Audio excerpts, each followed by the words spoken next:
So I thought for my first video I would give you guys just a brief rundown of my home lab, which is actually in my garage. I'm based in the UK.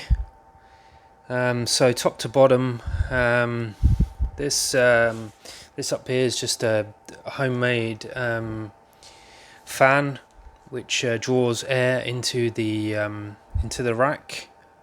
It's a 15U rack, custom rack that I think I bought it on eBay actually. This 1U server is a Supermicro server with an Atom CPU. It is running pfsense, which is my firewall. Then obviously we have a patch panel and just a brush strip. Under that we have a Ubiquiti Unifi, I believe it's a USW 24 port pihole Gen 2 that has the 10 gig. So as you can see, I have a 10 gig Ethernet adapter, because I actually have a as I said earlier, I have this Homelab in my garage, which is a separate building from my house. So I have a Cat 6 run which goes into my house, which has been there for a while now. In hindsight, I probably would have run fiber, but we are where we are. Underneath this we have this Silverstone CS, I believe it's a 381 case. If I can get it open, there we go. This is an 8-bay chassis. It has 8 12TB Seagate Iron Wolf drives in it. The server is actually running unRAID, and inside it has a LSI SAS expander, a P2000 for transcoding. It has an AMD Ryzen 5 3600, 32 gigs of RAM, a couple of SSDs in there as well for cache and a Plex metadata drive. So yeah, it's 96 terabytes. One of those bays, bay 0, is a parity drive. Yeah, I've had it for a number of months, and it does the job very well for me. Underneath that server, that home built server, we have another fan intake, 3 80mm fans. They're Noctua fans.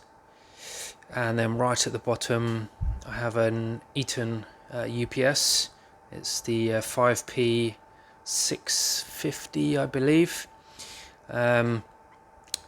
Actually the Eaton is the UPS for the server, for the Silverstone server. Behind this bottom fan intake is actually a APC UPS as well, a smart UPS, which is I believe it's a 500 or a 600, and that UPS deals with the switch and the Supermicro pfsense power backup, should I say. On top of the rack, we have a monitor, an old Dell monitor that I used for monitoring and configuration. I have a Synology DS918, and that has 4 terabyte WD gold drives in it. This is mainly used for NVR for CCTV. It used to be my primary NAS, and it did a very good job at that. It ran Plex. It has a Celeron, I believe it's a 3455 processor, which has Intel QuickSync, so it did hardware transcoding for Plex, and it's Docker compatible, so that was never a problem. I could run Docker. But yeah, I outgrew it in terms of the amount of bays. I didn't want to purchase the expansion, should I say, for it. So that's why I built the Silverstone device chassis down there. On top, I have two Raspberry Pis. These are both PoE powered. I actually have 3 Pis. This one's actually not plugged in at the moment. It's a spare. That's a Pi 3. But these two are Pi 4s. They both run pihole in high availability mode, and there is a gravity sync as well. So any changes I make to one are replicated across to the other. High availability in the sense that they both have an IP address on the network, and there is also a floating IP, whichever the primary is takes that floating IP, and then I put that floating IP into my DHCP server to pass out as DNS. And what essentially that means is I can shut down either of these Pis, and as long as one is up, my network is still resolving DNS queries fine. So yeah, that's a really good solution. I'm really happy with that. As I said, this Homelab is in my garage, which is kind of like a home office. Yeah, so I'm excited to see what to do next, what I'm going to do next. But if anyone's got any questions or any advice or anything like that, I'd be happy to hear from you. Thanks, guys.